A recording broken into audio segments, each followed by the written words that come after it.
Folks, welcome back to So Bad It's Good. We just celebrated our 1,000th episode, for the love of God.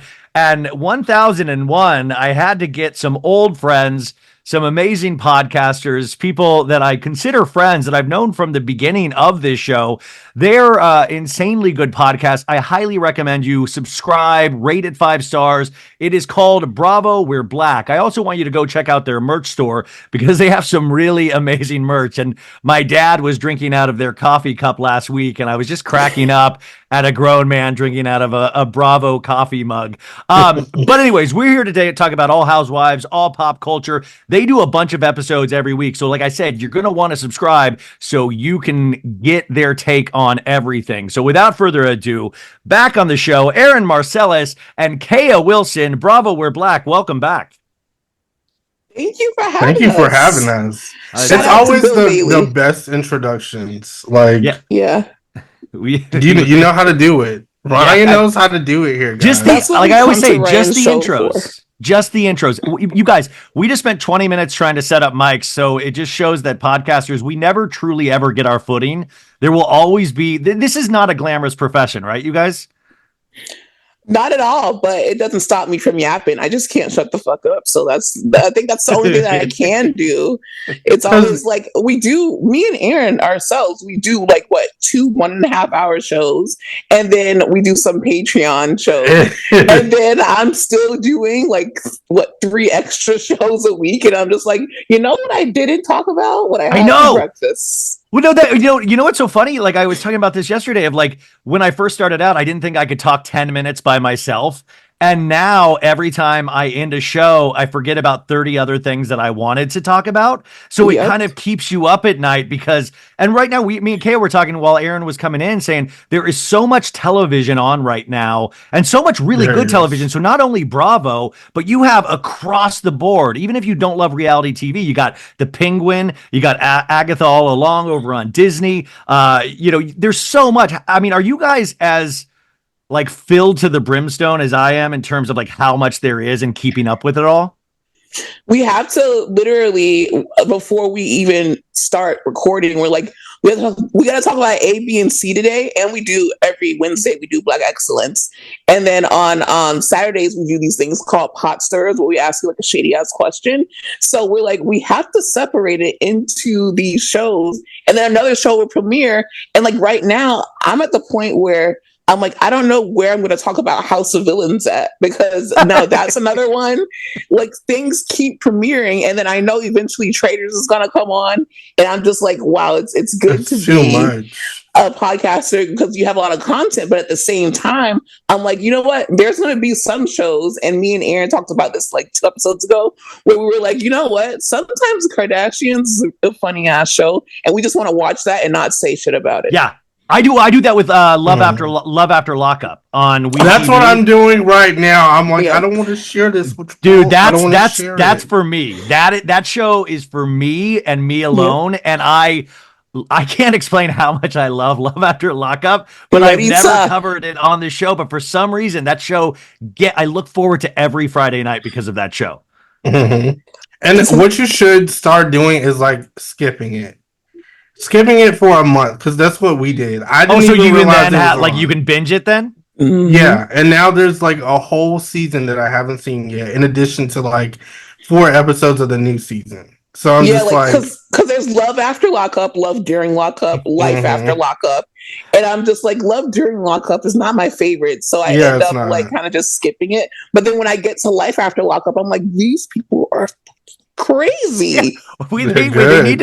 They need to do love about to be locked up, that period of time before you turn yourself in, and they'll do it because they go to the bottom of the barrel. And what I love about that show too is most of it it's really, there is a reality to it, but then at certain points you can also tell that they're kind of making these people act, hey, in this scene we need you to be arguing about something on your phone, and they're not great actors, so you always feel when you're oh, this is complete bullshit right now. There's a lot of real. They fool me every time. I'm just wow.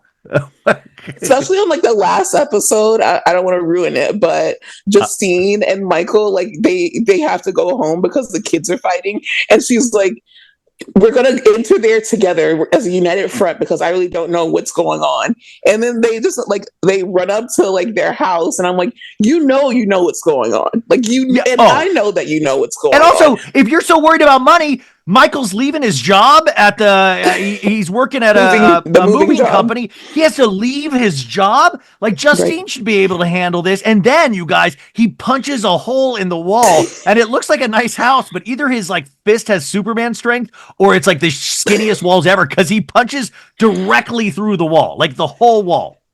I was like, wait, this is the first time I have seen a person of color punch a hole through the wall, especially on national TV. Like, usually that's on TV. Yeah, like my high school boyfriend like did that shit. Like, oh my God. Yeah, wait, would you guys ever do a reality show yourselves? Yes, absolutely. Oh my God, not even a hesitation. Not even a hesitation. Yeah. What do you mean? We also turn on each other for the money and then hang out after. Like we already know. That's how it goes. Yeah. So you're already saying you're already saying you'd be fake on reality television just for the money. We want to see real. You're saying you would get into fights just for the show. Not like that. I feel like we understand that we will talk shit about each other for money and we would still be friends because we're friends already and we understand the assignment. Just like when just nothing too crazy. Like nothing, I think we know. Like not Tamara. Okay. Well, I didn't know where to start because I wanted to talk Potomac, Roni, OC, Salt Lake, and then other things as well. But since you brought up Tamara, let's start with OC because we are nearing the end of season 18 of OC. Now, before we started, Aaron was like, well, you're going to get upset at me because I'm going to be defending Shannon Beador. And I was like, yo, I'm one of the biggest Shannon Beador supporters. Does that mean Kaya is not supporting Shannon Beador? I don't think Kaya is not supporting Shannon Beador. I think that it's a very complicated situation right now because there's so much going on with Karen. There's so much going on with Shannon. It's like she's kind of in the middle of this. And I think who's if Karen? She has to pick sides, Karen from Rondon. Oh, I thought I'm sorry. I thought you were talking OC characters, and I was like, "Who?" Oh no! I was like, no. "You mean Kaya?" Yeah. As far as the DUI, yeah. So it's like I think Aaron debated me on the show. He's Karen's not taking any responsibility, and you know what? I think that she should actually take accountability. And I'm like, okay, the reason that Shannon is taking accountability is because she literally looks like a victim because Alexis Bellino's dumbass came on there and made her a victim. Dude, Alexis Bellino did Shannon the best favor ever. And I don't know if Alexis just didn't realize that she was helping the cause, because if Alexis wasn't on there, Shannon would actually have to answer for her behavior more, even though I know she's apologetic, she's doing what it takes, but I think it would have been a more intense season in terms of her own behavior. But Alexis, how can you not feel for Shannon Beador? Because that's absolutely fucking bonkers. Imagine if all of a sudden, you had to take off Kaya from the podcast and Aaron was asked to record with your ex-boyfriends and you did it. Like, you would be like, fuck that, right? Exactly. And my whole thing is that Aaron is like, Aaron isn't taking accountability, which I actually agree that she does need to take more accountability. But at the same time, I feel like she has people who are not letting their foot off of her neck. Whereas Shannon, it's mainly just Tamara. Everyone is pretty much Heather this week went for Heather because, by the way, she pissed me off. I will say, like, Heather is one of those up and down characters because, like, I believe in so many of the issues that I feel is on the right side of, like trans rights, mammograms, all of these things that I'm like, this is amazing. But then there is this overly inflated ego, which, by the way, I know what I've signed up for watching Housewives. They all have that. But there's this, like, make it about me. And then also coming with Tamara in that room that Shannon supposedly set up this London trip, and then to bitch about her and moan about her about something she said on Aaron's favorite person, Jeff Lewis's radio show. That's ridiculous to me. I think Heather, it was just as bad as Tamara this episode. Well, this episode, you definitely got me there, but I'm also not a Heather fan, like as big as Aaron is. Aaron is. I love Heather Dubrow. Pants. Yeah. What do you love about Heather, Aaron? I just think it's like she's so put together and just so like, I don't know. I love her marriage. I love how it's like a partnership with Terry. Like she hides his dirt, he hides her dirt. They kind of like. Wait, what are they're serial killers? What dirt are they hiding? I don't know. Each other? Well, I don't think they're serial killers, but you have to know that with a woman like this, that is this put together, she's hiding something, and I don't know what it is. I'm not questioning it because I like tell him your theory on like the whole Disney. He was so into the Disney. Oh, the paparazzi photos at Disney, where they look like they were in prom photos. They were like in the prom pose. I believe that's real. She did not call the paparazzi. So you think that they pose like they're going to senior prom just everywhere they go? Yeah, it was just like a good moment. Like, you know when Beyonce has like really good moments and you're like, she had to be prepared for this, but it's like, no, she just came out like this, and it just looks good. It looks. You know what? I mean, I will say, I mean, there is that element where I kind of 50% think it could go either way. Like, I truly believe that also Heather and Terry, I think they are the perfect couple because I know they both love attention, and I know they like to be seen. So that's why, like, calling the paparazzi, I had no take on in terms of like, I don't care. I assume they all call the paparazzi on themselves, but I do also believe that they do show how much they love each other every chance they can get in public. I mean, well, they happen to capture it. It's just that's what it is. So it warmed your heart, Aaron. You were like, "Oh, that's beautiful," when you saw that. Every time, it's so beautiful. Because so I was very confused. Aaron loves a marriage. He loves a home. Like he loves like the quintessential original Housewives story. Like he loves when for example, like with this whole Britney thing, which we'll get into later when we talk about Salt Lake City, he loves like when people show their relationships, their children, their warts and all. Like even like Lisa Nicole, that was one of the best stories on Married to Medicine, in my opinion. Do you think with OC this season, now that we're nearing the end, and it really has been this weird everybody teaming up against Shannon, and we're nearing the end, what was your take on Alexis coming back? We kind of mentioned it earlier, but how do you think she's doing this season?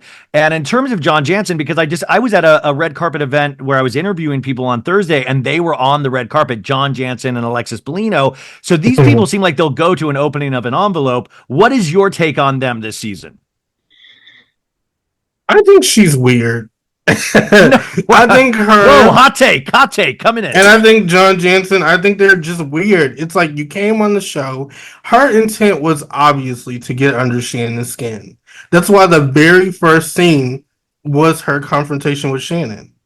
If that wasn't your motive, I believe you would have talked to production, because I do know they have a hand in everything. And you would have said, hey, guys, I don't want this to be my first scene. I want to kind of come on and, show them what's going on with my life and play nice a little bit. She jumped right into it.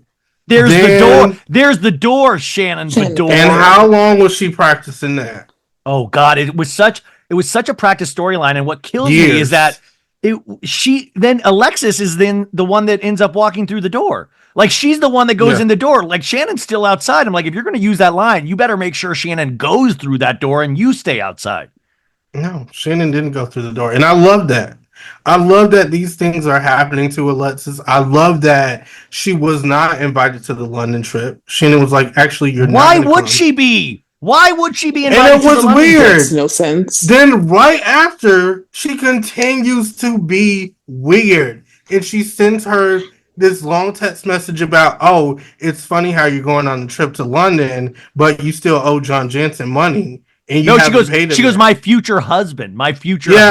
So that's very specific language. And then at the end of the episode, Shannon finally finds the text from 2018 that totally shows that Alexis was lying in that first episode, saying, I was never a part of any lawsuit that my ex-husband did. Like, to me, that was a smoking gun. And it's going to be so interesting because we see the trailer for next week and Tamara's like, who cares? Because Tamara knew about it before that trip. Oh, who cares? Now it's who cares. She's so weird. They're all being so weird. And I get Shannon. I understand she got on Jeff Lewis's show and she was like, John didn't know about the incident, the accident. And then now, Heather's saying that she expressed that to Heather like a few episodes ago. But I'm like, and I granted I am a bit confused. I don't know why Shannon would do that. I thought that was kind of like strange. What? Go talk to Heather? Yeah, talk to Heather about it in front of cameras. Because that's the fucking show. They're supposed to have those conversations. Like, especially because if you remember that Sonoma trip, that was when she found out that they were going to file legal action against her for the $75,000. So she was like broken. So you have to film. She knows she's not going to go to dinner. So Heather is in control of that trip. So she goes over in her robe and she's been crying all day. And it's kind of, to me, classic Shannon, of course, but all of these people are encouraged to do that. We don't have a show if we don't have those conversations. So it didn't shock me. The fact that Heather thinks that Shannon was using her, if that's true, then everybody needs to admit they're all using each other on these shows across the board. But I do think it was the reality show trickling into Shannon's life. I mean, at this point, is there any deciphering what is real and what is not? I feel like it is such a Black Mirror episode on these episodes because we're like having to read what goes on behind the scenes, what makes it on camera, what they're trying to keep off camera, because Tamara did it the other day with the FBI. She was like, we knew about that months prior. Then she has a couple martinis and she's like, FBI. Wake it up. I understand why Alexis Bellino did this to herself though. As she was filming, okay, it's okay to be delusional to a point, but when someone who was on your side, when I'm specifically talking about Emily, when Emily kind of pulled her to the side and was like, listen, you look like a fucking dumb bitch right now. Relax. You're paraphrasing right now, by the way. Well, she didn't say. Shout out to Emily. I love Emily. She kind of was just like, listen, you kind of are going hard on Shannon right now. You need to chill out. Wouldn't you think, in my head, oh, this is going to come off terrible on TV. This is my first season back. And then you have literally this guy, John Janssen, you have him in your confessionals. You literally have him texting you. You have him FaceTiming you. You guys got the same dog. You're going to the same gym. How is that going to come across on TV? You are a single white femaling Shannon Beador.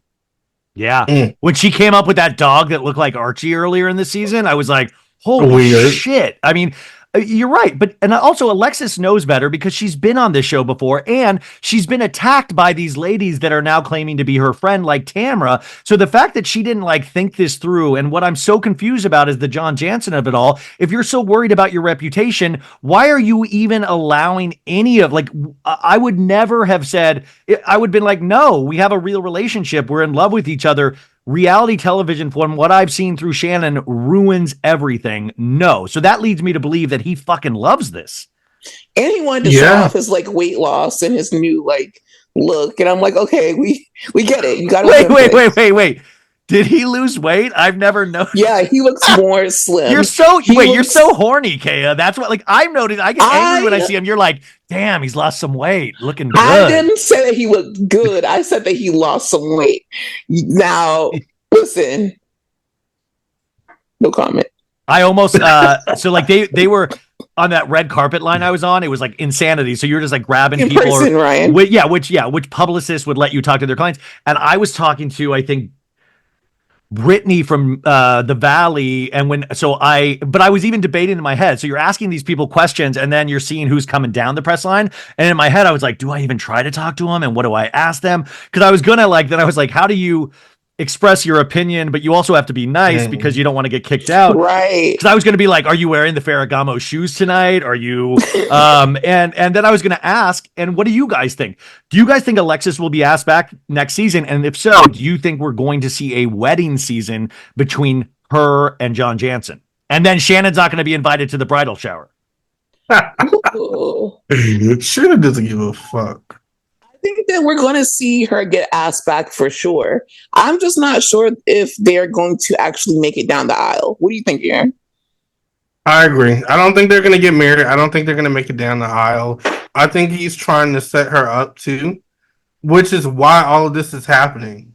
With the dog, with so many things. I believe this is John Janssen. This is not Alexis.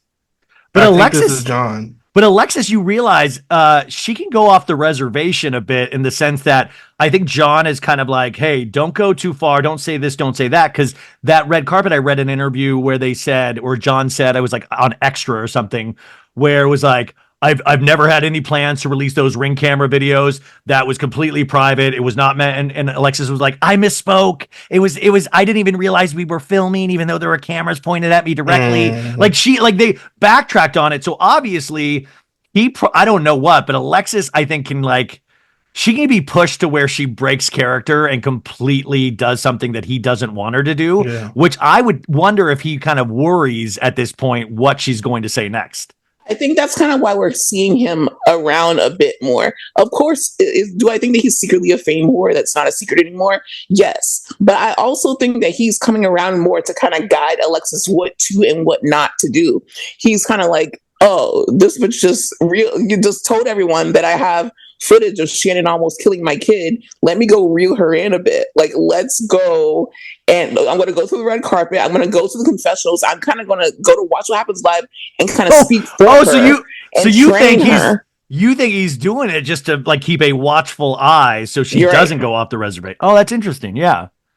He should withhold sex because apparently they're doing it now. Too much. All the time, those guys.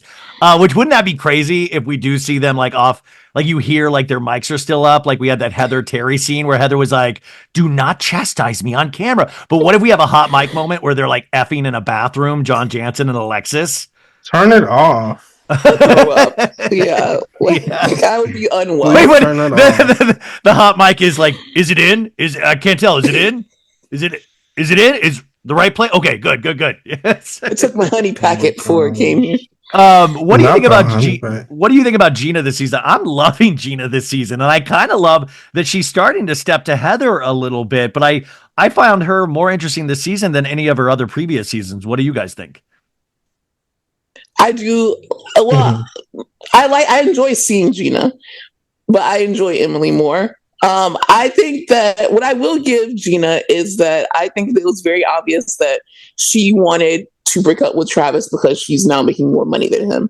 And she set that up very well. She was like, listen, we live in California. We got all these kids. I can't find a single house. I can't find a single house to keep our family together.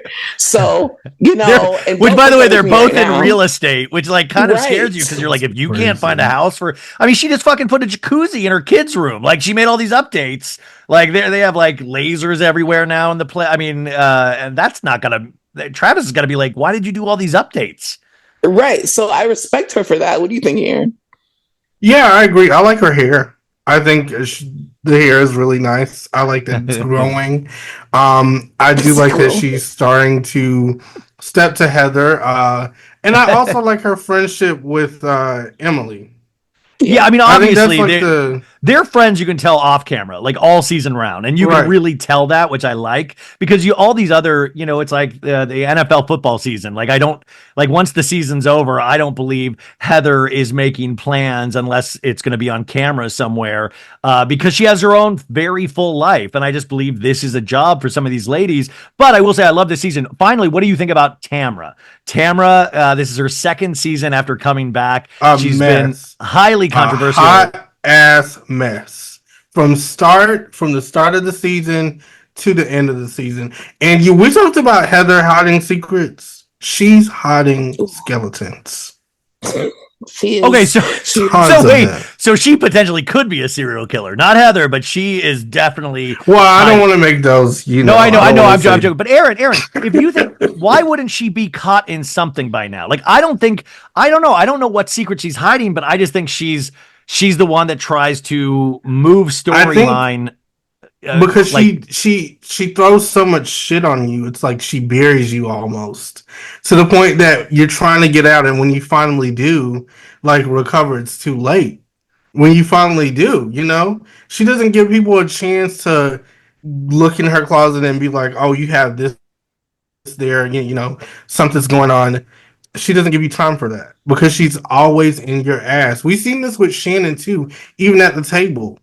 when she keeps repeating the same thing over and over and over again. And I'm just like, God, please stop.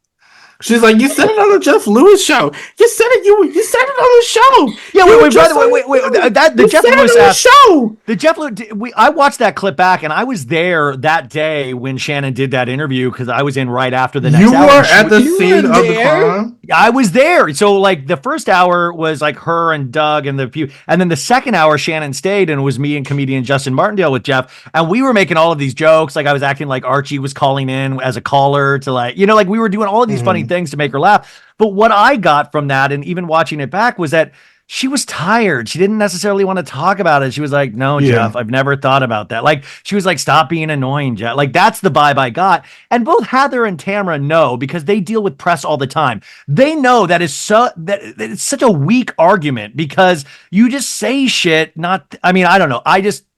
I think Shannon's done a lot of wrong things, but I don't think this was one of them, enough for them to like come at her in that sense, especially when you have Alexis, Jesus Jugs, fun Lexi, having an actual text from 2018 saying, I am going to sue you with my ex-husband. That to me is way more powerful than that other shit.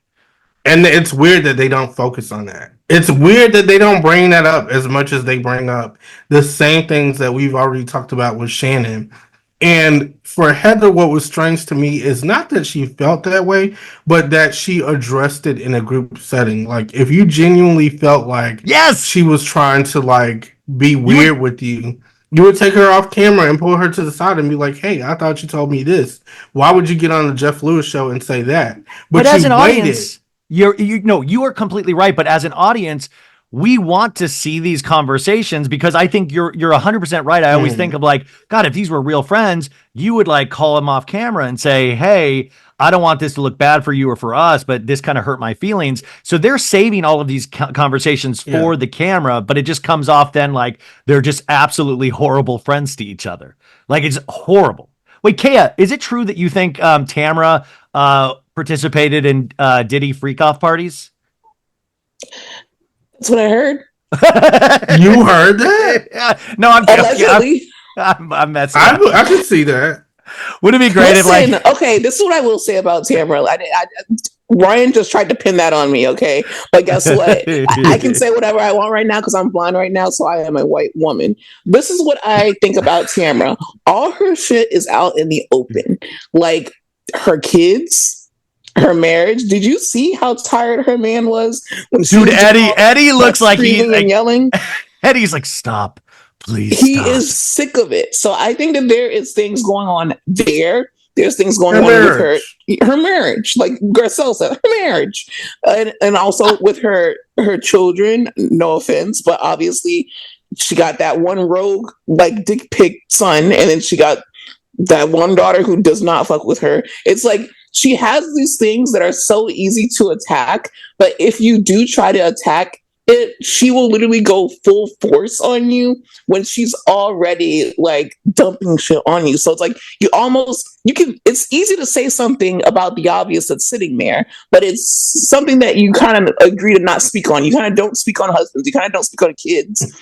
But if you do, Tamara is just going to come 10 times even harder than she already is. So it's like you kind of don't know how to move with Tamara, and she's desperate to do anything because that gym is shut down. No one's buying that CBD. Like actually, wait. From what I heard, no joke. What I heard, that CBD actually does well. Like I don't know if that's the case. Not at BravoCon. They spit that shit out.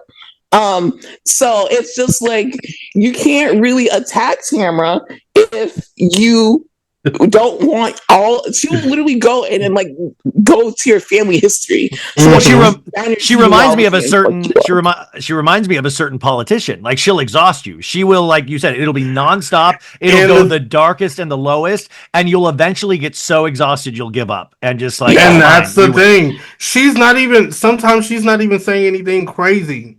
Like, if you really pay attention to it, she's just repeating what we already know, but she does it so loud and so frequently that it's like, you're like, damn, she's right. She has a point. Like, please just don't hurt my family. Yeah, just don't hurt my, just make it stop. Just stop. I want to enjoy dinner tonight, please. She has a certain pitch.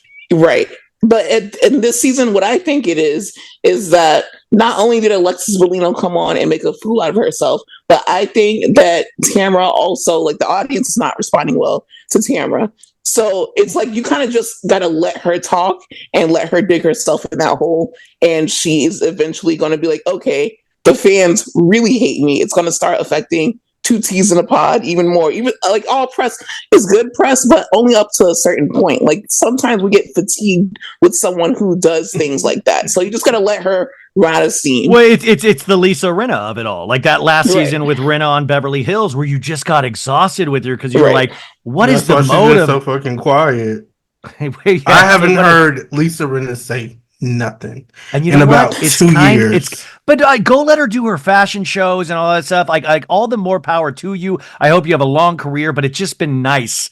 Like it's kind of nice to not hear that voice. No offense, because when Lisa Rinna was good, she was great. What do you think about Jen Pedronti? Because Jen kind of seems like she really got Tamara's number now. Like even in that last at the tea party when Tamara like apologizes for the FBI comment, Jen's just looking at her like, okay, yes.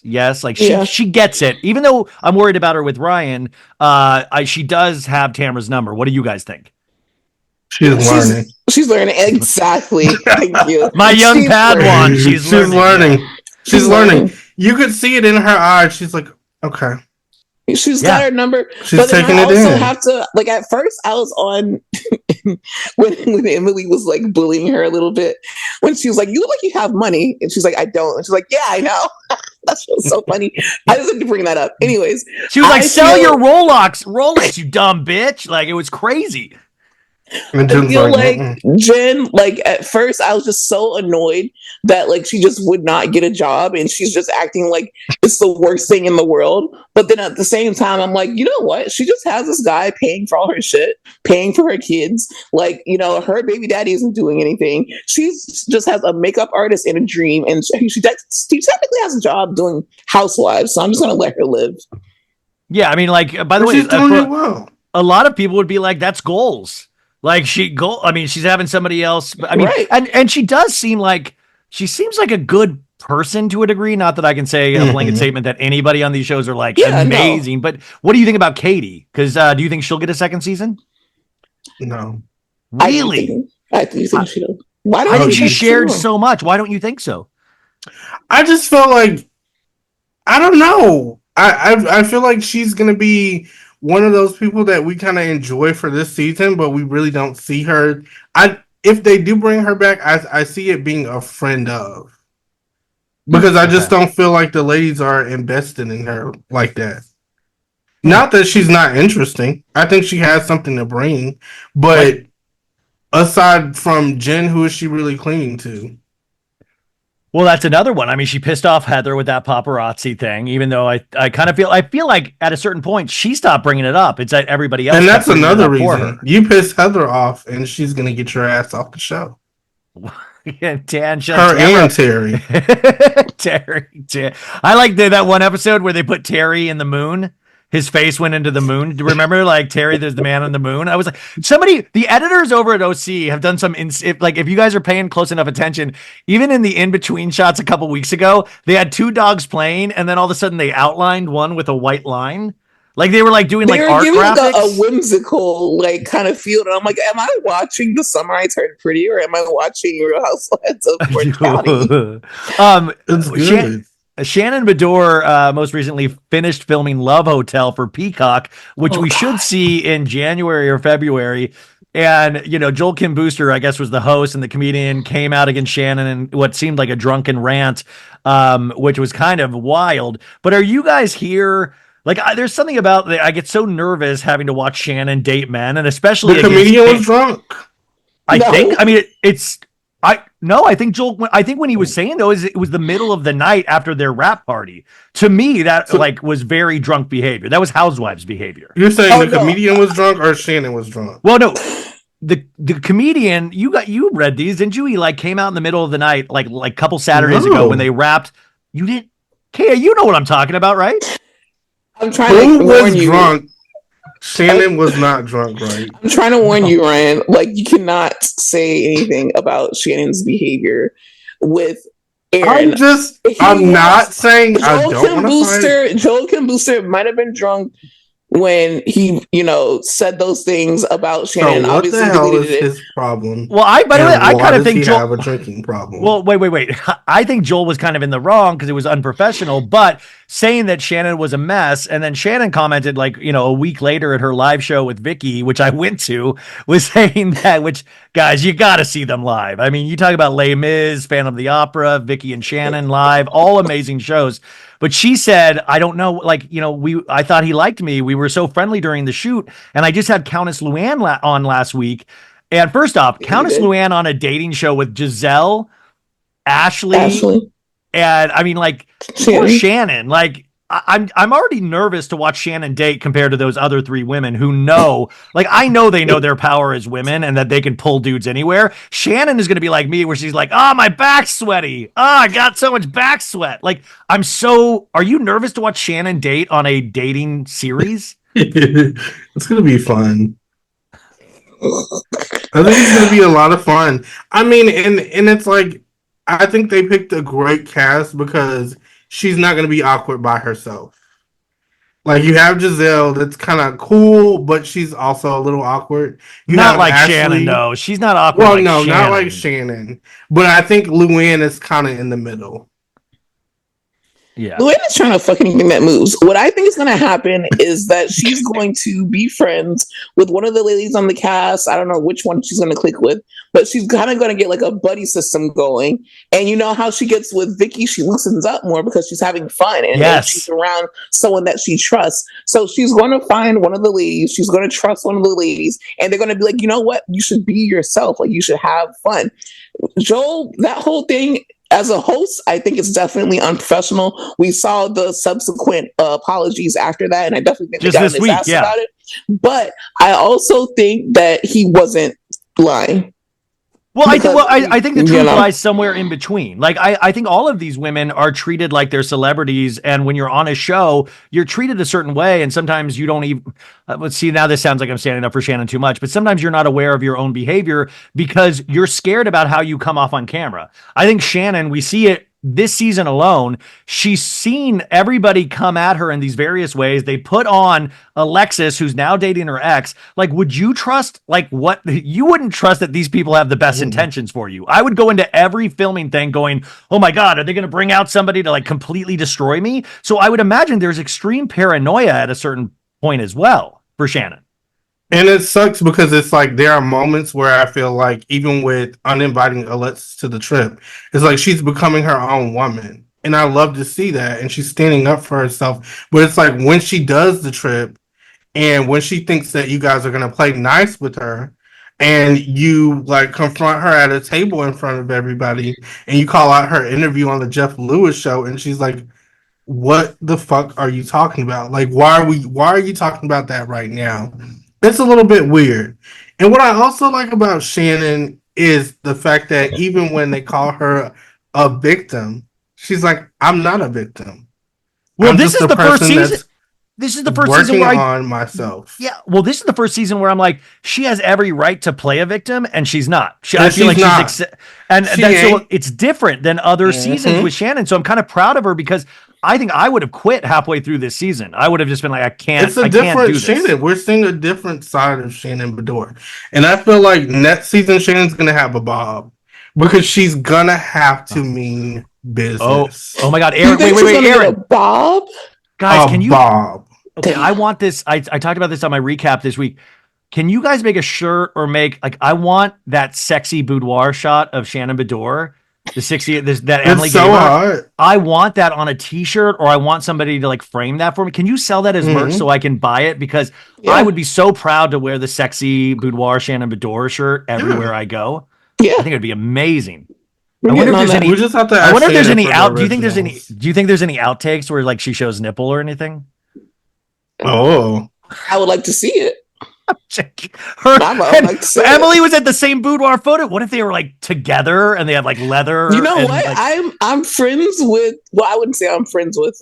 She follows everyone on Instagram, but Emily is very friendly with us on Instagram. So I would ask her hey. You know what? You're such an asshole, Kay. I was literally like, oh, Emily. I was like, oh, Emily follows me too. And then you're like, she follows everyone. Well, I just didn't want to make it seem like she only followed us, but like she like responds to us more than like any other housewife. And like right now, the bees, shout out to the BravoCon Facebook group. They're doing like a trip in LA, and Emily showed up to the Quiet Woman to like hang out with them. Emily and Shane are like just like the most friendliest people. So it's like, I had a conversation with Shane. It brought both Shane and Emily, but they're great, man. And Shane even had listened to the podcast. Like he was like talking to me about my mom. He was like awesome. Like, and I know shout out to Shane. Shane was like low key awesome, and Emily always cracks me up. But also to get off OC a little bit, and this was just in terms of who you're friendly with. You guys are friendly with Lisa Barlow, and I met Lisa Barlow through you guys at BravoCon, and I think she's listened to me do the imitation of her or something, because I can never get a follow back from Lisa. And I swear to God, she looked me up and down and was kind of cordial, but like also, do you ever get that paranoia of like, does this person know that I've made fun of how they talk? Do you ever get that? We don't do that, so no. Fuck! You've said insane things about all of these people. But I do think there are certain people who are like, I'm not following them. Fuck them.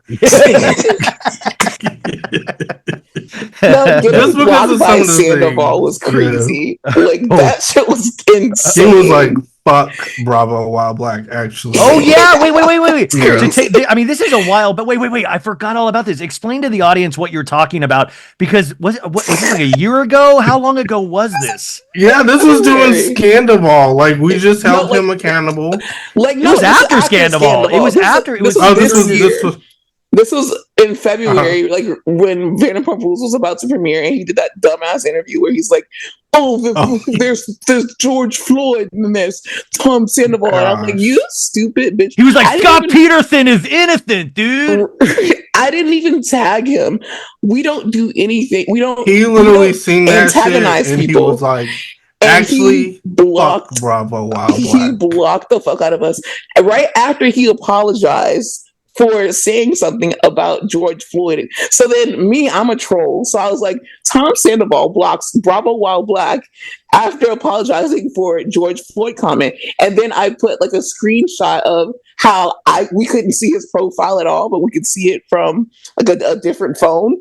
So then I put, this is where I would put Tom Sandoval's profile if I could see it. So everyone saw that he literally blocked us. And then like a few hours later, he unblocked us. And I'm like, no, keep us what? Keep that same energy, because we don't even follow you. I would love to know. Who had a conversation with what made him unblock us. That's what I'm saying. Was it like Kyle Chan? Was Kyle Chan like, you gotta unblock somebody these guys? Had to be like either in his comments or DMs, like blocked a bunch Bravo of while people were black. A bunch of people were in his comments, but then we're not close to anyone, or we're not followed by anyone who like.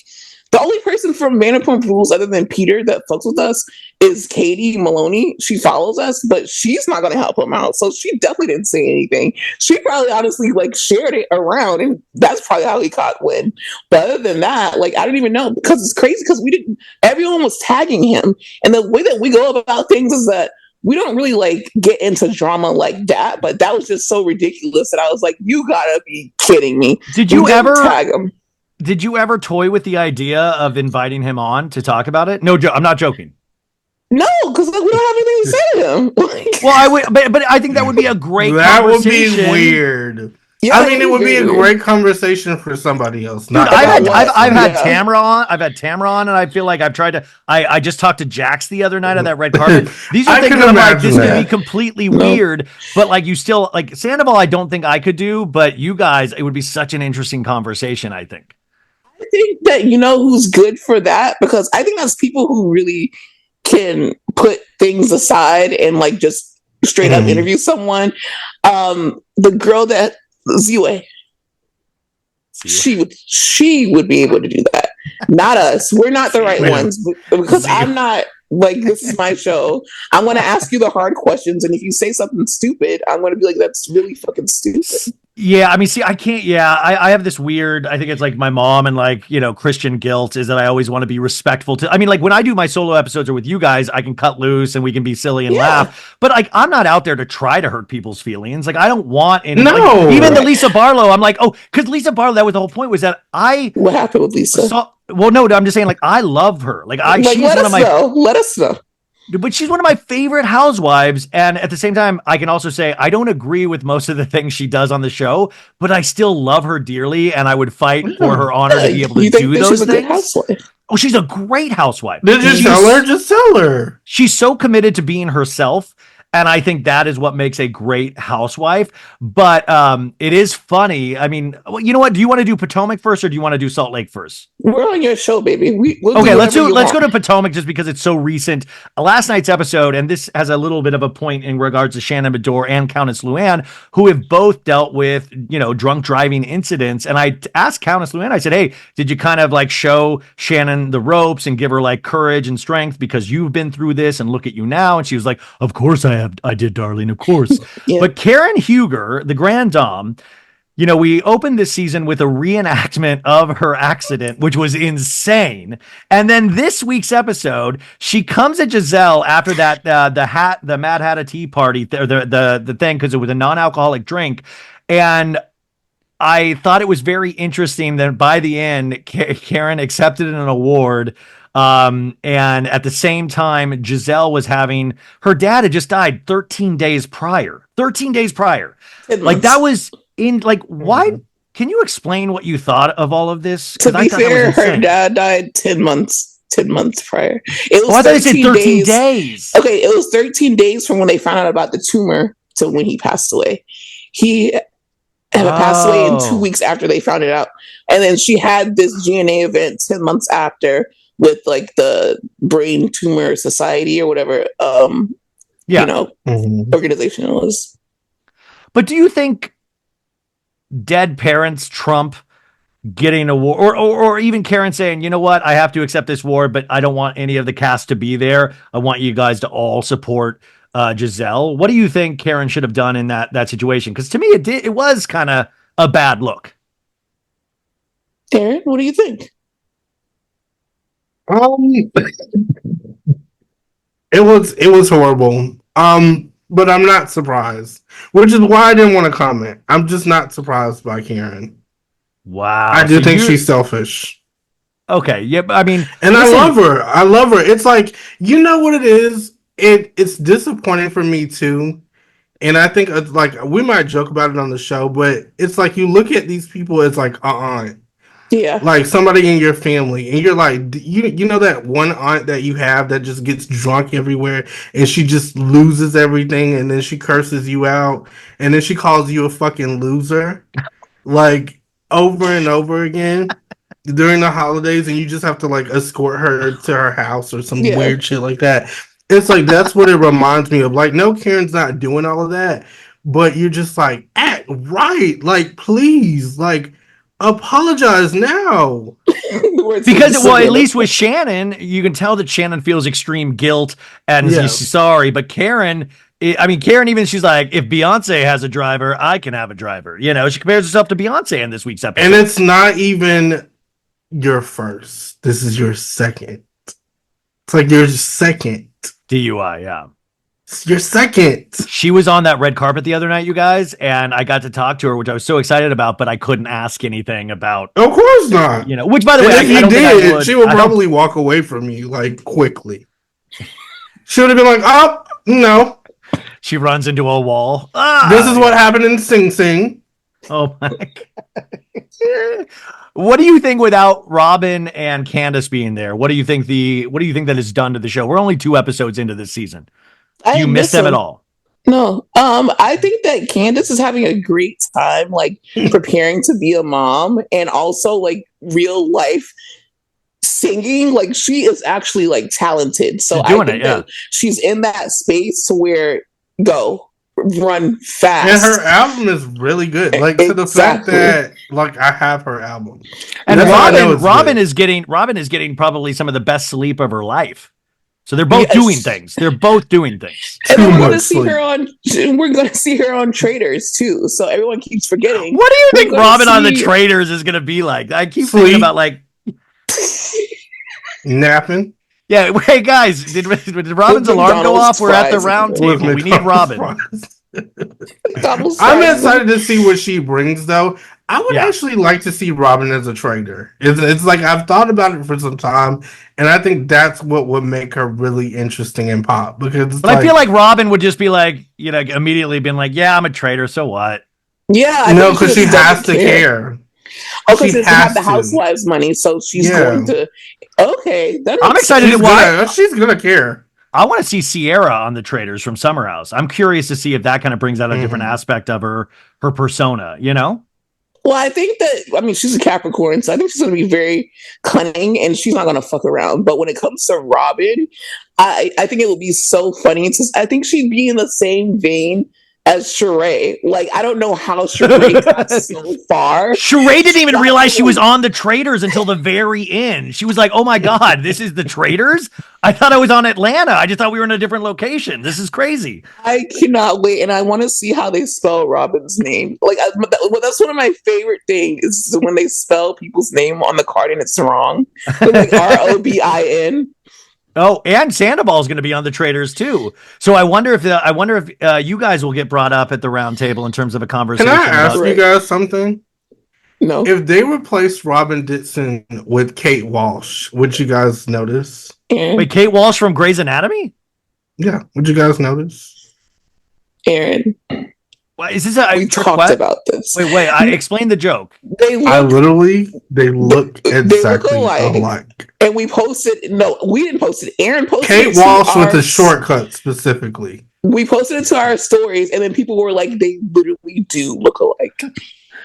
And let me ask you the next question. Has anybody seen them in the same room together? No. Interesting. Very interesting. And maybe that's why Robin is always like, she says she's in bed all the time, but she's actually working her ass off on Grey's Anatomy. All of this Grey's Anatomy private practice. Oh my God, the role of a lifetime. She's been doing light blackface, Kate Walsh, for the last 15 years. Her and Bronwyn from Salt Lake City, but that's another story. Oh my God, oh my God, you're insane. Okay, so Potomac, we have Karen and Jazelle. Obviously Robin is not with Jazelle anymore, so it's kind of interesting to see how she relates to other people, but Jazelle, it doesn't seem like she's missing a beat. She's already kind of, that what did you think of the conversation with Dr. Wendy? And also, if you were Dr. Wendy, would you have quit your professor job over, that was so confusing to me. I'm like, you have a real career and it's like Hollywood Acefo all of a sudden. Why would you quit something that real? What is your take on Dr. Wendy and then also that scene at the table between the two? I think that with Wendy, she quit her job because she wanted to be a star. She's always wanted to be a star. And now that she's in her, this is her third season in Potomac? Yeah, her third or fourth season in Potomac. So she feels confident enough that, okay, I'm solidified on here. I can go about my other ventures, like the Wendy Acefo show, the Dr. Wendy show. And I should have seen that coming because she was always doing guest spots on these really important news shows. But really, she does want to make a difference and she's very smart and she has these degrees. But it's the same thing that she never necessarily wanted to be this amazing person. She just is because that's how she was raised. And she talks about that. Like her parents really drilled that into her. And that's how she became so excellent with 4 degrees. But when she got the opportunity to do Housewives, she's like, this is what I wanted to do.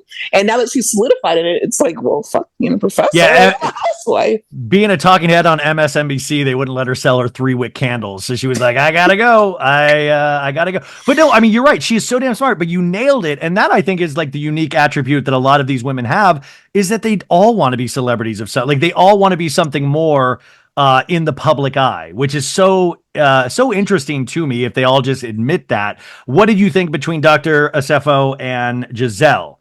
That relationship where they were trying to mend fences, but they were just even arguing over how to eat oysters.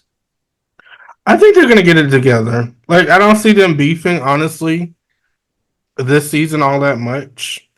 I just feel like it's one of those things where I don't even believe Wendy really had any beef with Gizelle. I think it was one of those things where she was like supporting her friend, which was Candace at the time, and trying not to look like she was choosing sides and or even be in the middle of it. But now that Candace is out of the equation, it's like, what problems do I actually have with you? Like, I don't really have anything with you. So and also now that they can be Robin's okay. not there, Giselle's going to need more people Yeah. like on her side. So she's like, you know what? Let me see who I have the least amount of beef with. That And isn't a she's new literally- person.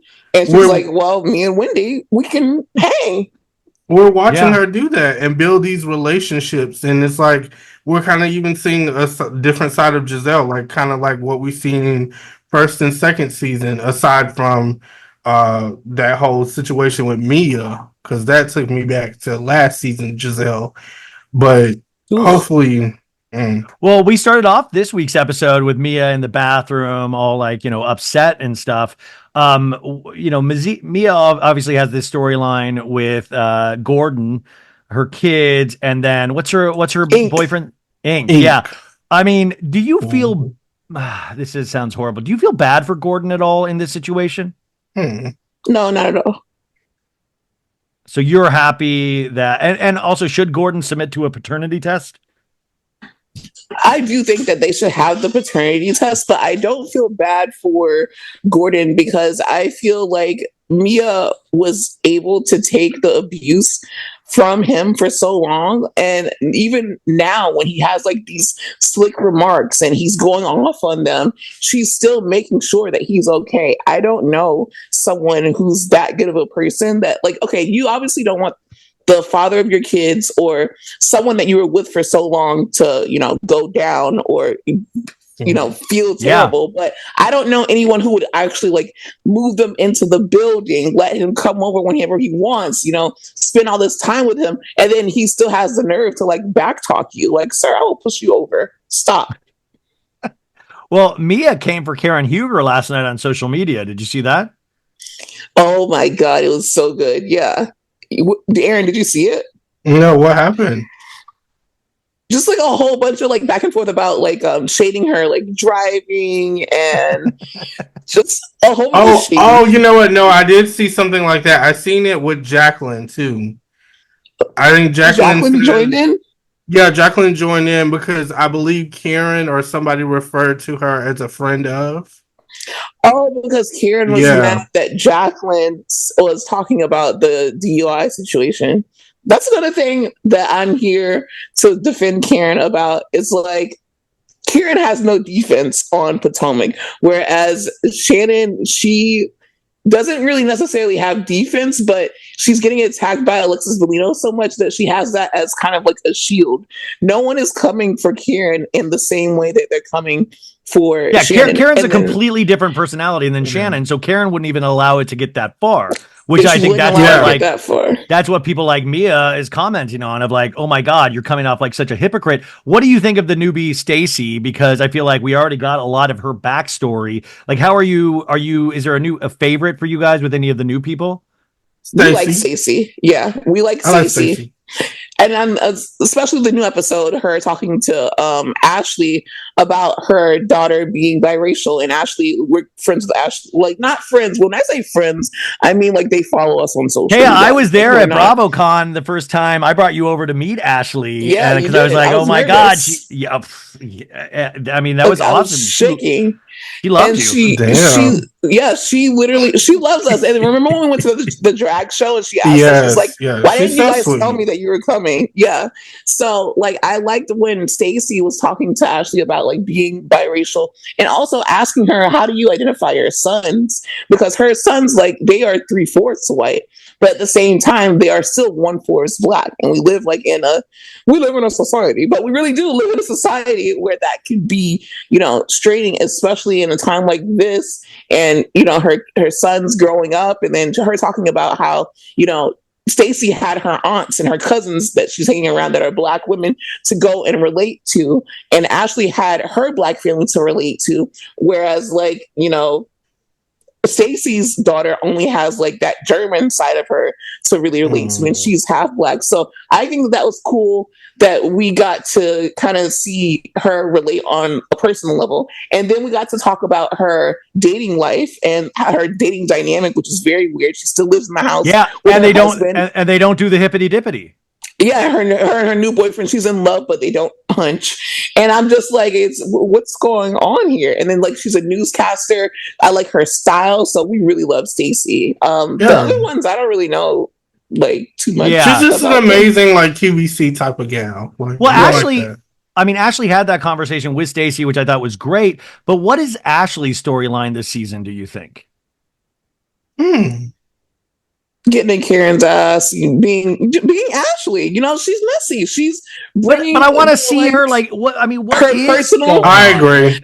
You want a personal storyline. I understand that. I mean, because like, you know, she kind of at this point, you know, her ex is off the show. Like we barely get updates. Obviously, they're co-parenting, and I think who knows. Ashley's life is a whole lot more interesting than what we're seeing on this show, but it's just that she probably does not want to show certain things to Michael. I do feel that. So it's kind of like that's what happened with Luke. Yeah, like, it's like being in a tough position. But she's gonna have to get over that. Because you gotta choose. You can only go so long with playing that middle of the road character. And especially like, you know, if you're Jazelle, you can do that because Jazelle has enough wits and, you know, intelligence behind her that she can kind of make any situation work for her. But I think Ashley, you know, she rides the middle a lot and she's like really nice and like vibrant and vivacious and stuff. But when she had her ex on, there was some, you know, that's an actual storyline. Like her ex is insane. He's hitting on cameraman. He's doing, you know, getting caught in a hotel. That's like something to react in your actual personal life. But what's going on? Are we going to see, like, obviously she's going to date on Love Hotel, but that's on Peacock. Like, what are we doing this season with your love? So when did her and that guy break up, Jazelle? Oh, you mean Jason? Oh, you're talking to Jason from Summer House or when did Jason break up? Aaron, don't piss me off. You know that they never actually really dated. Wait. Okay, what? This was just for show? Yeah, that wasn't real. I look like the fucking villain. Now I look like a villain. We think that was real? Do you think Ryan Bailey? Do you think that relationship was real? I think it was the real in the sense of he loves being on camera and attention, and he's hot. So I think it's a real enough for. I mean, I don't know. I don't trust any of these. Do you think that they hooked up? Do you think that they hooked up? Yes or no? I think like over the clothes stuff. No, I'm talking about PNB. What are you guys talking about right now? Aaron, do you think that they hooked up? I don't even know if you know. Well, yeah, I would assume they're in a relationship, right? Okay, so you thought that the relationship was real? I did. I could have sworn. Wait, Kay. Well, I mean, as real as Bravo relationships can be. Kay, but like Giselle's so religious. Do you think she does the full deal? Oh yeah, with someone that she with someone because with somebody with abs like that. With someone that she is actually like dating, I don't think that she would wait like Stacey. Like she took that man in her den. Is den code for her V? No, like I feel like when Black women have a den, and I know because my grandma has a den. Wait. Is this candy coated nights? What is a den? It could be. But it's like a side. Let me tell you. Okay, so a den is like, you know how you have your living room, right? There's a separate room where you have like, you might have a TV, a bookcase, like a record player. That is going to be your den. That's where people sit around. You might play some music, you know, you might just go in there, watch the game. That's what a den is. It's like a separate family room. And then what do you think happened in the den? But when Black women bring men into the den, right, get to that. That usually means that they're dating, like they take them very seriously. I have not seen. Well, no, I have. I seen my grandpa go in the den, and I seen my grandma's friend go in the den with Jazelle. So, no. In her own den. He's talking about Giselle's den. Yeah. So did we ever see Jason go in the den? Yeah, Jason has been in the den. So that's why you think it was real, because Jason went in her den. Yeah. That makes sense to me. I mean, let's go. I mean, like, maybe not the relationship. I'll give it. I mean, that. they're Maybe, both attractive of course people. They're both attractive people that want attention. So, like, yeah, I can see in a world. Of course, not the relationship. But were they having sexual relations? Maybe. I mean, it's something for Jazelle. Yeah, something for him. Okay, chat, interesting. Vote chat. Yeah, guys, let us know if you think that he's been in Giselle's den. Because Jazelle looks good. It's not like you know what I'm saying. Oh, yeah, she's but beautiful. that's what she's gorgeous. That's why I'm just like, I don't think that she's not like awkward. You know. No. The only thing awkward is when she starts dancing. When she like dances, that's the only awkward thing with Jazelle.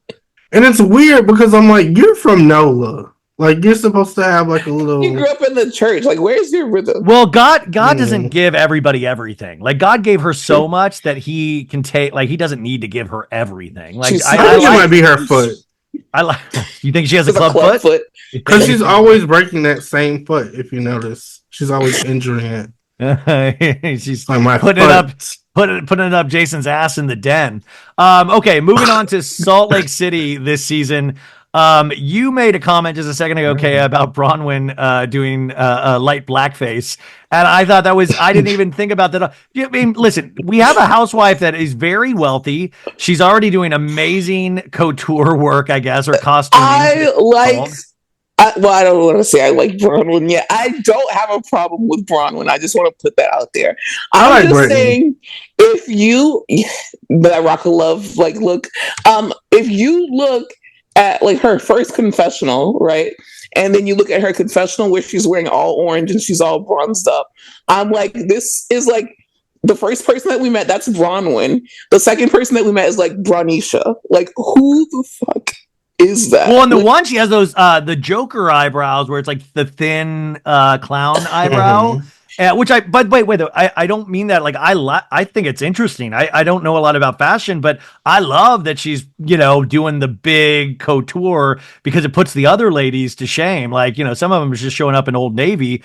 And she's like on a whole nother level. So I already kind of love her for a first season housewife. I think she's doing great. Ryan, can I ask who showed up in the Old Navy? Well, I don't want to hurt anybody's feelings. We're just chatting. So fun. I think. Who do you think had the super cash 25% off discount? Okay, last season I would have said Heather Gay, and I think she appreciates a bargain, and she's not as into fashion. I also think Britney, baby. And I feel like even off of, but Aaron, you have to understand, I love Old Navy too, so that's not a slam. I mean, that Aaron worked at Old Navy. That's why I was asking. That's why I know about the whole super cash thing. You still get friends and I know about it because I fucking buy clothes from Old Navy. Yeah. That's why I don't shop there anymore. Because you don't get that myself. Yeah. That's. I mean, I still like those. You could really. I miss that discount. They would give you like 50% off as an employee. God, that's insane. The life, man. What is your take on Salt Lake overall this season? I talked to Monica Garcia the other night on that thing, and we were talking about her not coming back, her not being allowed to come back, and she really holds true to, because I said, my dream is the final episode of this season, we see some like clickety-clack boots walking, and we pan up, and it's you, and that's like the final shot of the season. And she goes, you almost had that, but a couple of the housewives put a stop to that. Do you believe that Monica is telling the truth that a couple of housewives blocked her from coming back in even a minor capacity? Yeah, I believe it. Kaya? Huh? Do you believe that Monica, that's a few of the housewives blocked Monica? I think she's doing amazing on House of Villains. Like, Monica is eating. But wow, you're really changing the conversation. This is amazing. Are literally being me with Shannon Beador. Kay is dodging this question. Who do you think?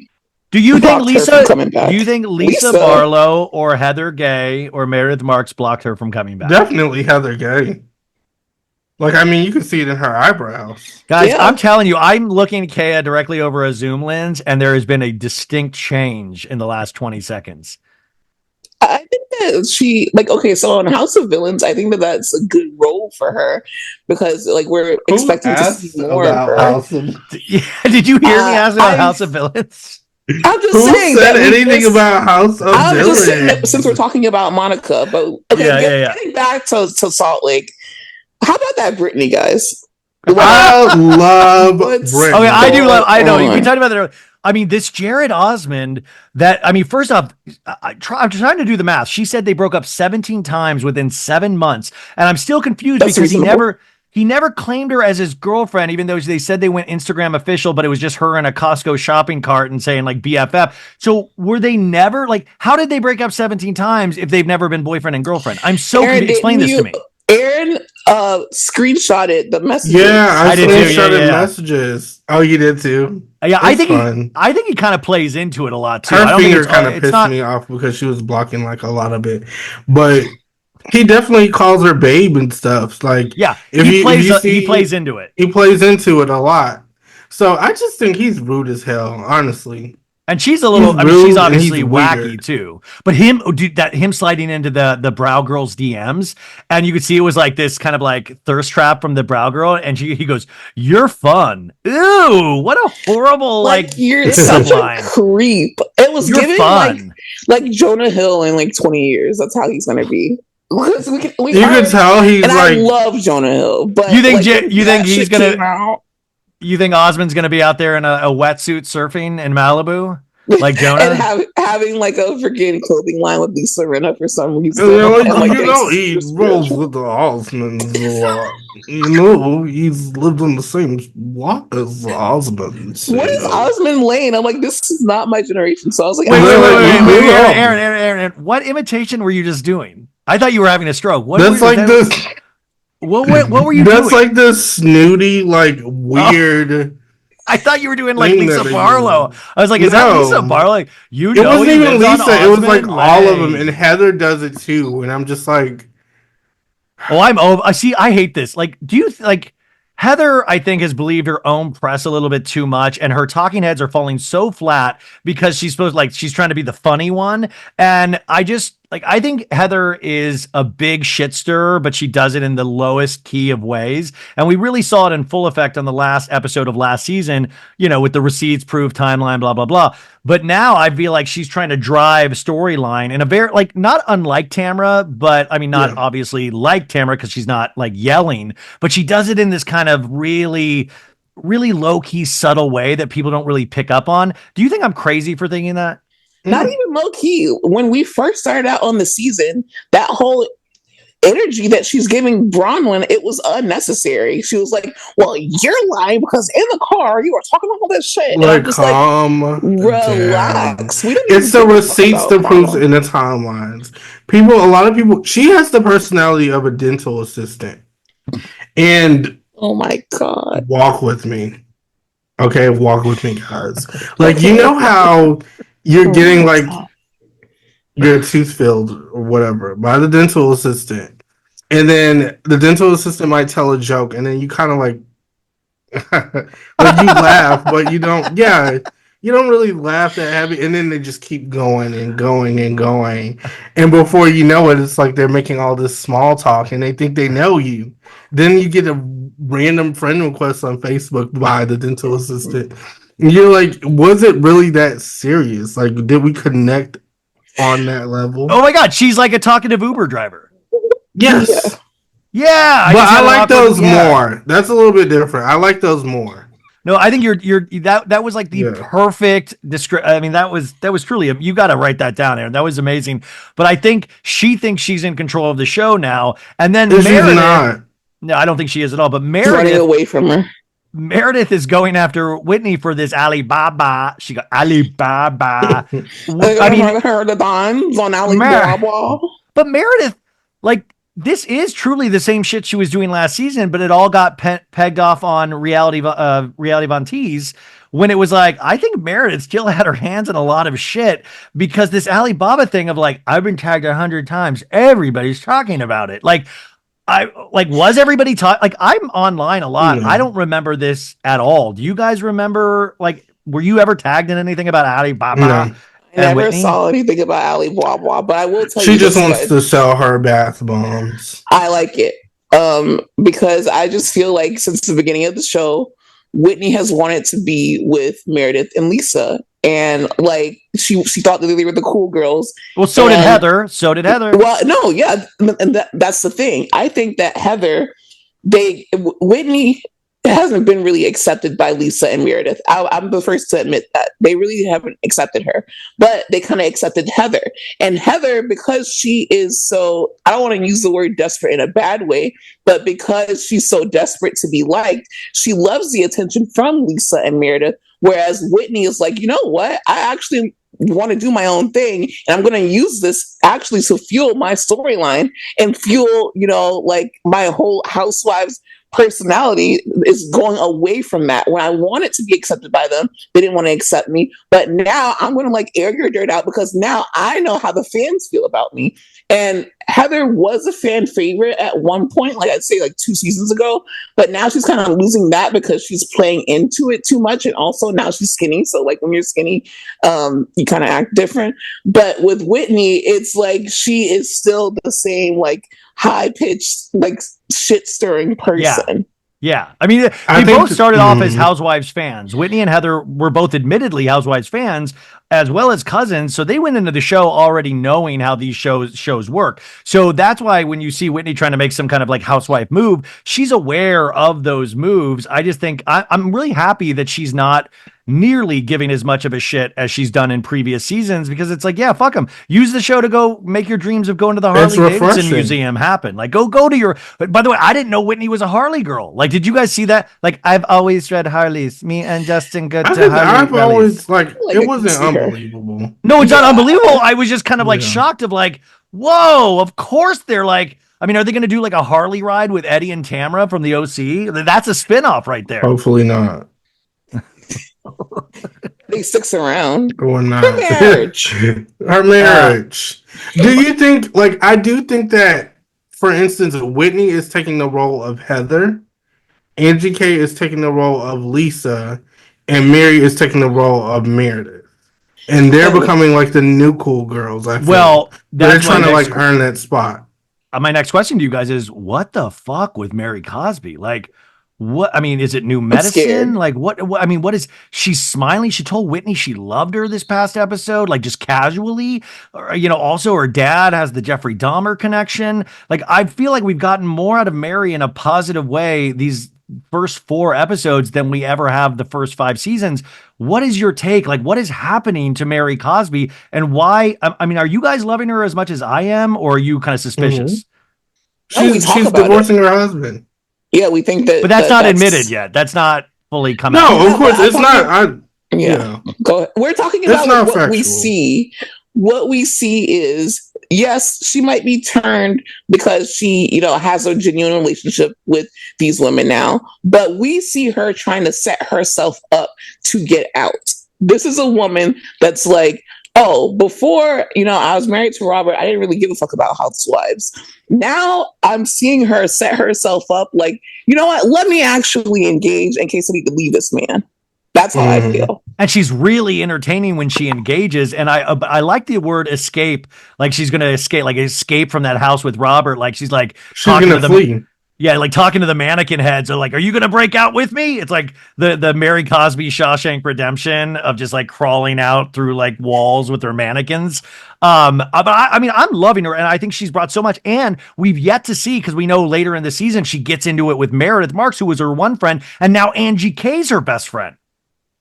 I just don't know how that is going to even happen. It's sad to me, especially because on Watch What Happens Live, she's still saying that her and Angie K are cool. Like, it doesn't seem like she's resolved everything with Meredith or resolved anything with Meredith, honestly. And I liked her relationship with Meredith, but I will say it's more interesting to see her be friends with Angie K.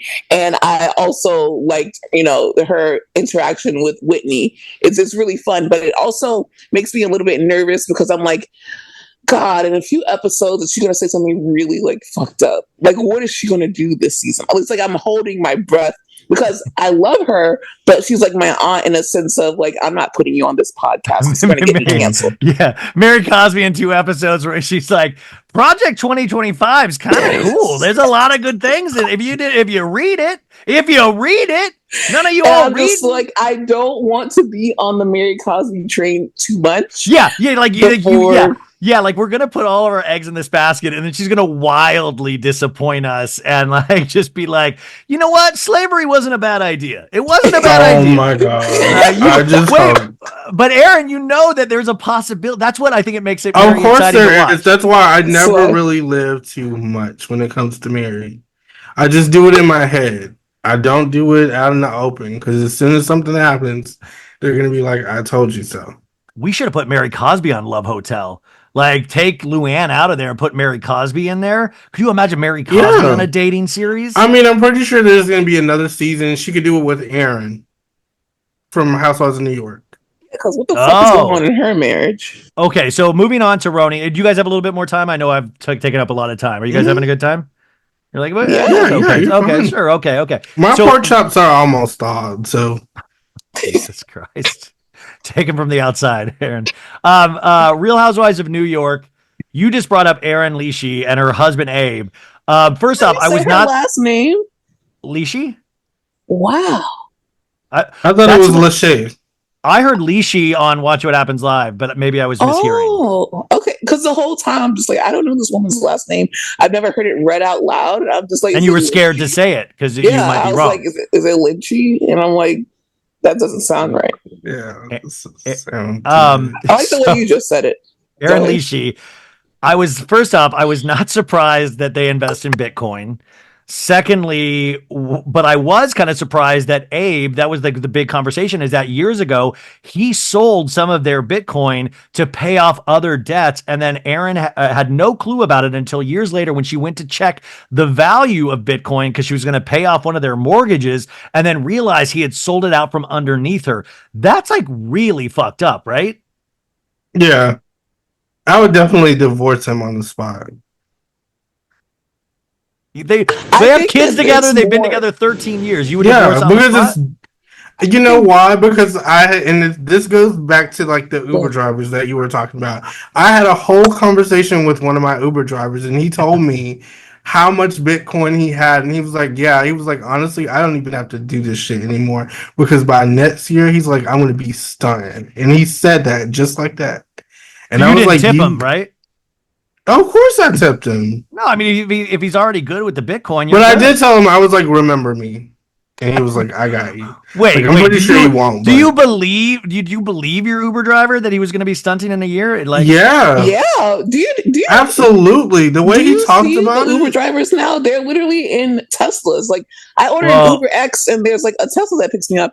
I went to the freaking Nicki Minaj concert, and they have like Uber where you can rent it by the hour now. So I'm like, you know what? I'm renting a car.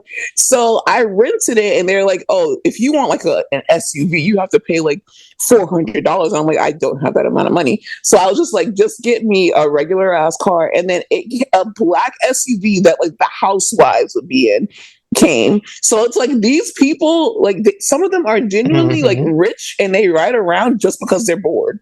Dude, I don't know. I had an Uber drive to the airport yesterday, and this guy, I get in his truck. He's a nice enough guy, but then he immediately tells me he got his leg amputated last year. And then I was like, oh my God, which one's on the pedal right now? And he said he can't wear it though because it chafes his leg. And then he also told me he used to be 450 pounds. And then he was like, he started walking 2 miles in the morning, 2 miles in the evening. And it was like really inspirational. But then he was like, then that rock fell on my leg and completely shattered it. So I went for amputation, but I also teach at a school. I mean, he told me his whole story. And I was like, and he had a pretty good attitude about it, but he was like, yeah, I'm just trying to like get this. I have 2 more rides so I can get this Uber bonus of like $60 because I want to get a pizza tonight. And I was like, oh man, but it was like this guy didn't have any Bitcoin, I could tell. But sorry to share that has not, but it just that Uber drive, it was an insane story. No, that was way more. Yeah. But anyways, Erin and Abe with the Bitcoin, that's insane. I thought it was going to be a cheating revelation. But that's really serious. This is very serious. It is very serious. It is. But I think that this is literally just the tip of the iceberg. Like, this is just something that they're comfortable with sharing. You think he has a kid? Aaron, okay. Well, weren't there rumors that they like to, like... Yeah. I believe Kaya said it. Kaya? What no, okay, I'll be honest. I said it. I said that I think that he has twins. These are kids outside of his marriage with Aaron. That's not where Ryan was going at all, by the way. Wait a sec. Wait, I was totally... So thank you for snitching on yourself. Wait. That's not. You have. I was just joking around. Getting high. Is this just a feeling you get that he has? No, I was just kidding. I just I don't know. Yeah, no. You guys go back to Bravo. But it's crazy, you know. Aaron and I think, Aaron and. And we talked about Aaron, you're trying to save your ass right now. No, I was gonna. What I was gonna say wasn't there rumors that they like to do like orgies, swingers? Yeah, swinger. Wasn't that like a swingers? Rumor I could see that. I could see that. But am I making that up? Wasn't that like? No, we're all making stuff up right now. We're just saying what we've heard. Could you imagine the poor court reporter when we actually get sued for this shit, having to read this stuff back and am I making this up? He has twins out there. Well, that's why it can't hold up in court because it's we don't know if this is true. We say allegedly. Things that we've heard. Yeah, allegedly. Yeah, it's allegedly. This is all allegedly. We have that conversation with Aaron and Abe. And then we have the other conversation at the end of this week's episode where the new one, Rebecca Minkoff, who has already had has a pretty good career, she refuses kind of to talk about the Scientology aspect of this, which I kind of got really livid about because I'm sorry, no, you don't tell a Bravo audience to go read a book. And I've read Dianetics. It's fucking hard to get through. It is a hard book to get through. So I do need somebody to explain why it's not batshit crazy, because the majority of things that we know about this religion has come off batshit crazy. And then you have Jenna Lyons and all these other housewives kind of sticking up for there's crazy sects of every religion, which is kind of true, I guess. But I want to hear it from Rebecca. Sell me. I'm not going to come down and check it out for myself. So you sell me. Don't say no comment. Say I'm on this show and I agreed to do it. Am I right? It's just like with Salt Lake City. We weren't really exposed to more. That's what made Salt Lake City stand out so much, is that we weren't used to the Mormon religion being talked about so openly. And there was a lot of backlash from it, obviously, that Heather got for just telling us some of the things that, that happened within the Mormon religion. And she's a Scientologist, and she's apparently a proud Scientologist.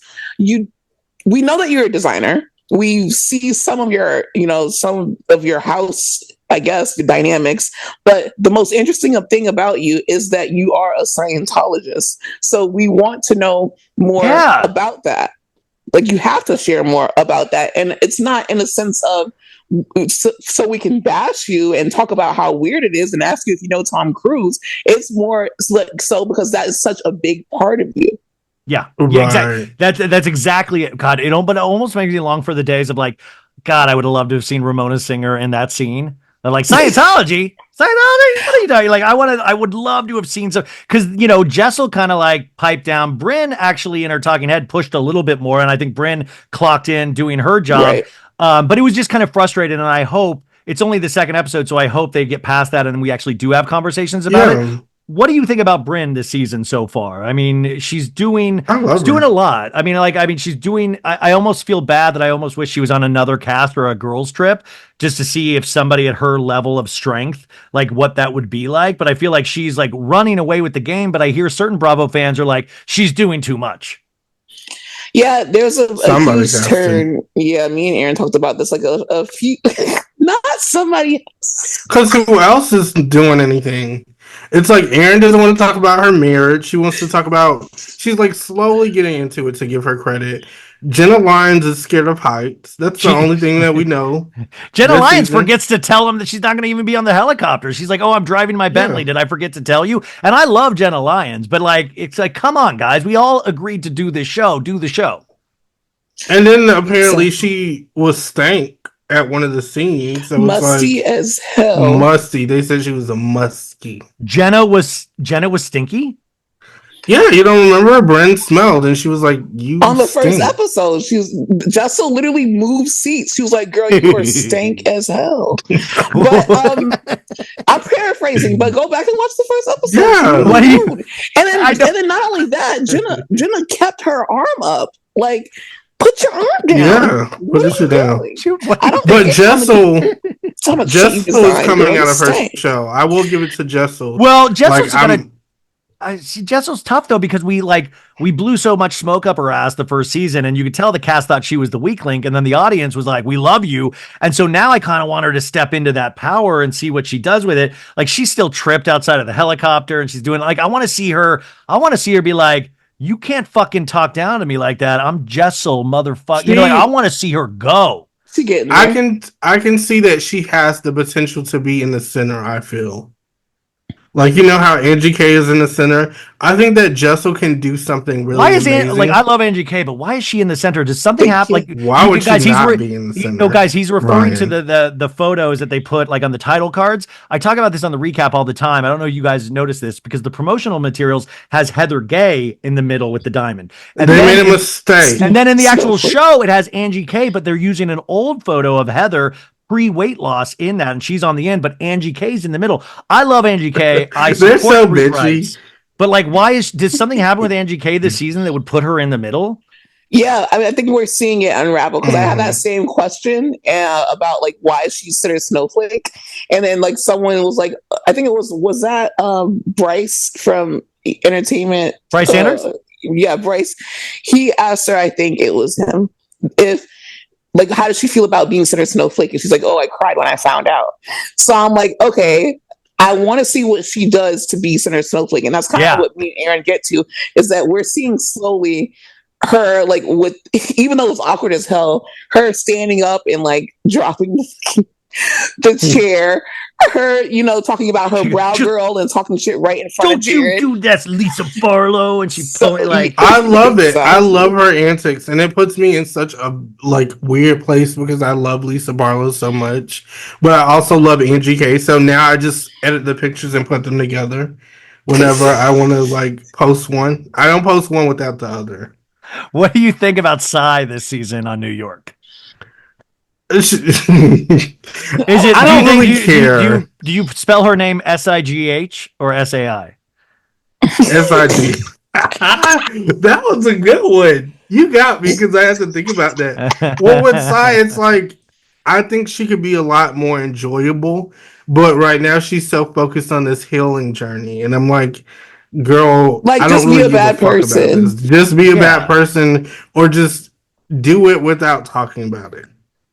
And then did you see the interview that Rihanna did the other day where she said Jenna Lyons is her favorite housewife of all time? Clarify the things. Yeah, please clarify this because this really I mean, I like Jenna Lyons, but I didn't think it was like that's strange. What she meant was like top of her head right now. Who's her fave? It's Jenna Lyons because she is right now in the fashion industry. Rihanna is doing a lot in the fashion industry. She's expanding quickly. She's doing a lot with like the makeup, with clothes, the hair. She just did a collab with Diesel. So Jenna Lyons is big in the fashion industry. Yeah, but you wouldn't go with Sheree Whitfield over Jenna Lyons? She does a lot in the fashion industry. Ryan, stop. Okay.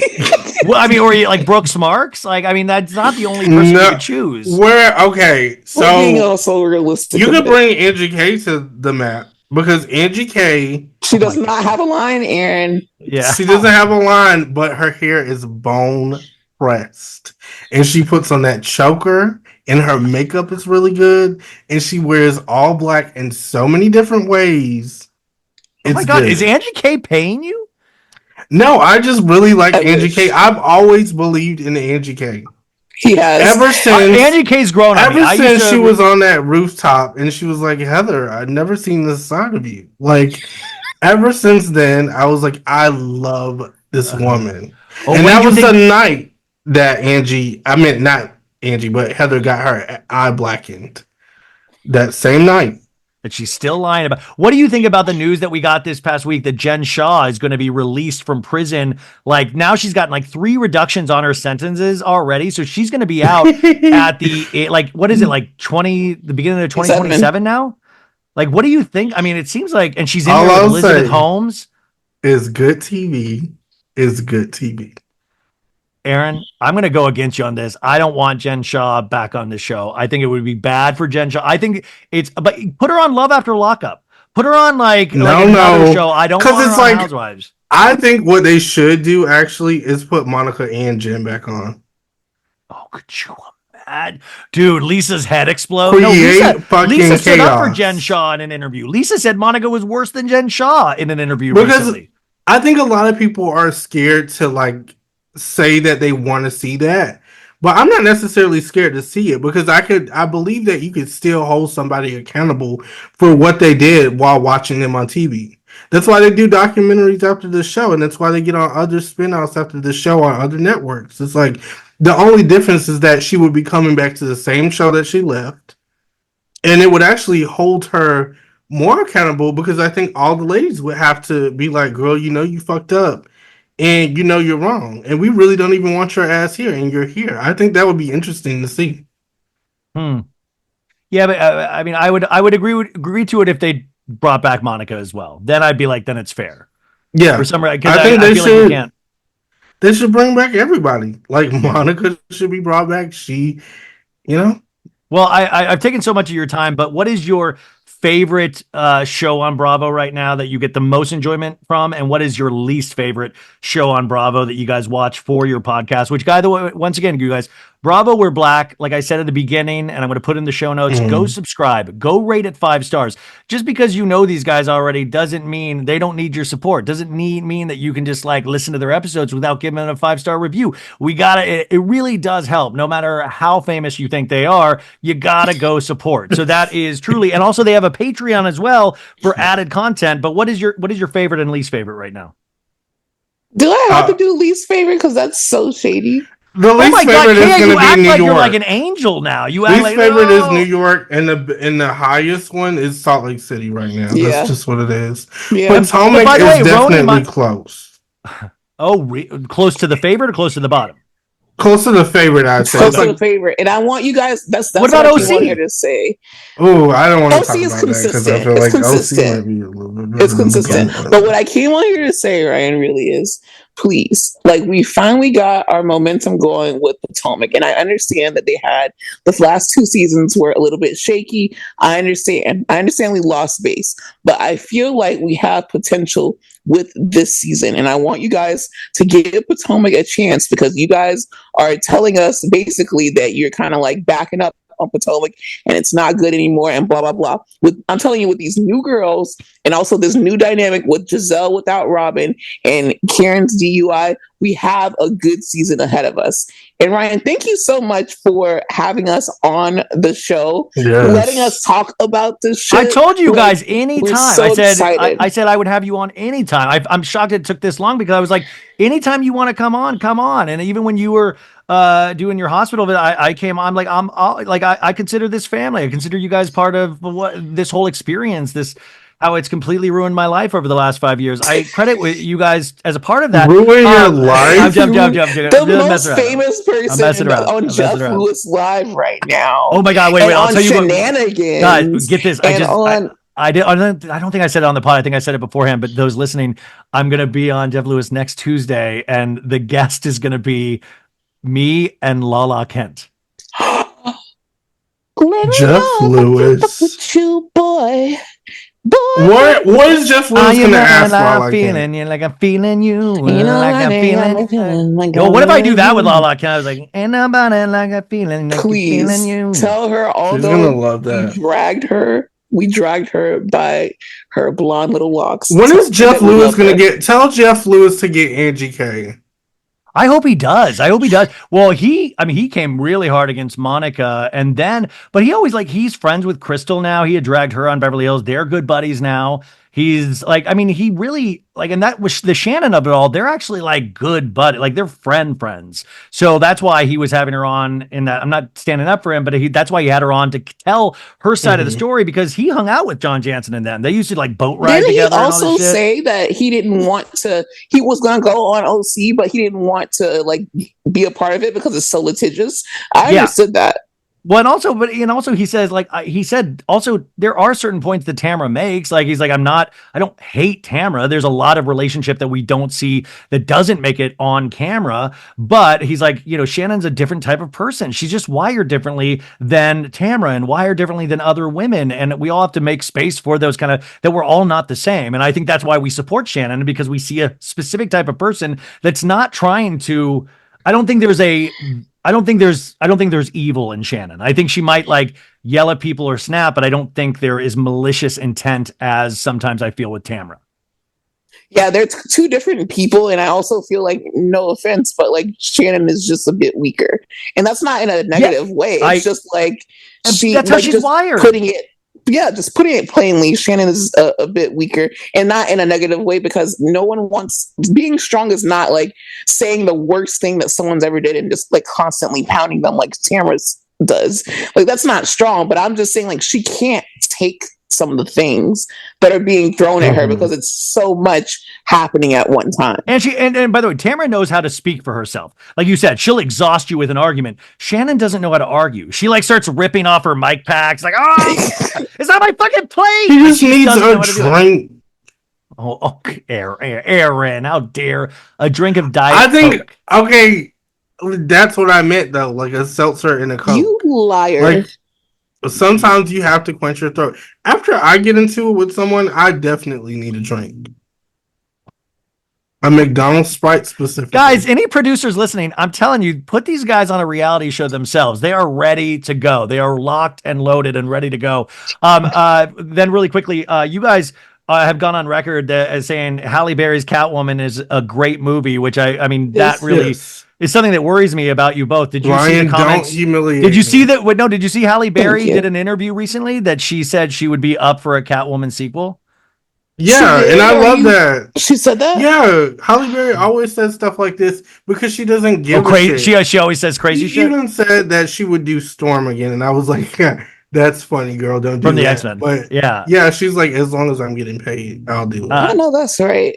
And Kea, by the way, one of the only people that stood up for the sequel to the Joker. Kea liked the sequel to the Joker. Is that correct? Yeah. Oh, I have a whole podcast. I have a spinoff called Bravo, I'm Black. It's a part of the pictures of BWP universe because I just can't shut the fuck up.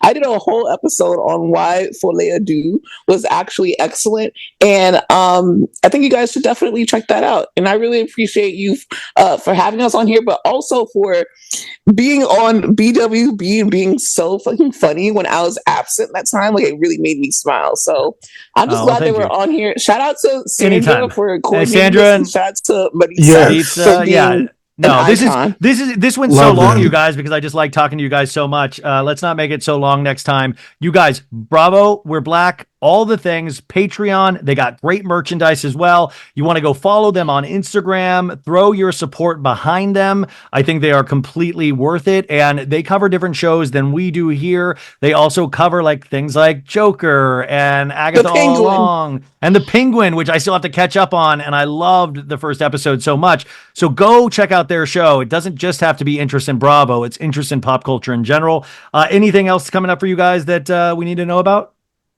No, but if you can get Carlos King on our show, tell him that we want him on our show. Have you guys reached out? He's great. We DM'd him once. Okay. I'll reach. I'll definitely do that. Also, they're going to be at the Bravo Fan Fest, I believe, maybe in November in Miami. So make sure if you're there to go up and say hi to them as well. And tell Shannon I love her. Yeah, I will. Shannon, Aaron loves you. Tell her, he told me to have a drink. Come on, and I tell her I meant like a water. Like, I didn't mean anything. Like, don't ever think him. But if she wants to go off the record and have a conversation and have a drink, we can do that as well. Okay, we will do. Okay, I love you guys. Love you. Bye.